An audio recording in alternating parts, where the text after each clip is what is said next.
বন্ধুরা, আজকে আমি মোচা রান্না করবো। মোচাগুলো আমি বেছে রেখেছি, এবার ঝুড়ি ঝুড়ি করে কেটে নেব, তারপর একটু ভাপিয়ে নেব। মোচা ভাপিয়ে ভালো করে ধুয়ে নিয়েছি। এদিকে কাঁচা লঙ্কা আর আলুগুলোকে আমি ভেজে নিচ্ছি। তেল গরম হয়ে গেছে, এবার রান্নাটা শুরু করে দেবো।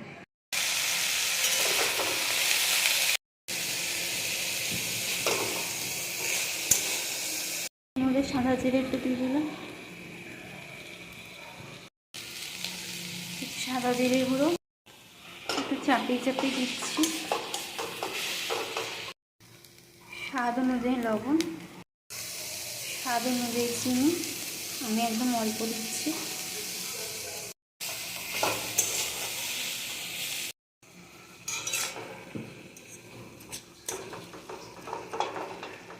এবার আমি আলুগুলো দিয়ে দেবো।